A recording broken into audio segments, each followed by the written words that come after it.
Coronavirus, les artistes aussi souffrent des conséquences de l'épidémie. Les cafés et les restaurants ne sont pas les seuls à souffrir des conséquences du Covid-19. L'annulation de tous les spectacles culturels et des événements risque de plonger de nombreux artistes dans une grande précarité. D'autant que la situation de certains d'entre eux n'est déjà pas rose quand l'économie est florissante. Les artistes connaissent différents statuts, salariés, intermittents ou indépendants. Souvent, pour nouer les deux bouts, ils exercent une activité complémentaire, dans la publicité, l'événementiel ou l'enseignement. Mais la plupart de ces jobs d'appoint sont, eux aussi, supprimés. Thibaut Neve est comédien et metteur en scène, il redoute le pire pour les plus précaires de la profession, c'est énormément d'inquiétude et d'incertitude étant donné le statut déjà précaire des artistes interprètes et créateurs. Le monde culturel a toujours été fractionné entre les gens qui sont sous CDD et CDI, et des artistes qui sont au cachet, avec des contrats de très courte durée. Pour ces derniers qui bouclent leurs engagements parfois 1 à 2 ans à l'avance, un arrêt d'activité de quelques semaines va les jeter dans une incertitude financière très grande.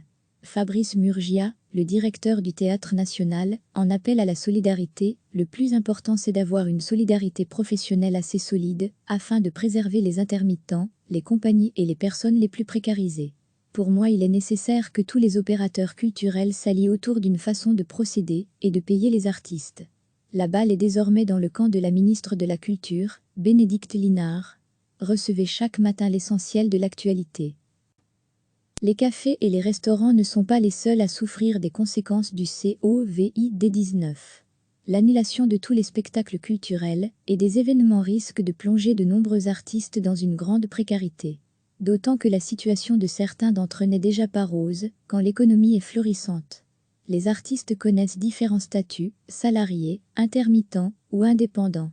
Souvent, pour nouer les deux bouts, ils exercent une activité complémentaire, dans la publicité, l'événementiel ou l'enseignement. Mais la plupart de ces jobs d'appoint sont, eux aussi, supprimés.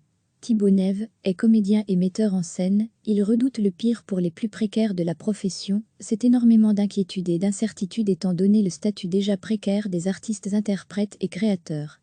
Le monde culturel a toujours été fractionné entre les gens qui sont sous CDD et CDI, et des artistes qui sont au cachet, avec des contrats de très courte durée. Pour ces derniers qui bouclent leurs engagements parfois 1 à 2 ans à l'avance, un arrêt d'activité de quelques semaines va les jeter dans une incertitude financière très grande. Fabrice Murgia, le directeur du Théâtre National, en appelle à la solidarité. Le plus important c'est d'avoir une solidarité professionnelle assez solide, afin de préserver les intermittents, les compagnies et les personnes les plus précarisées. Pour moi, il est nécessaire que tous les opérateurs culturels s'allient autour d'une façon de procéder et de payer les artistes. La balle est désormais dans le camp de la ministre de la Culture, Bénédicte Linard. Cliquez sur s'abonner pour recevoir les dernières nouvelles.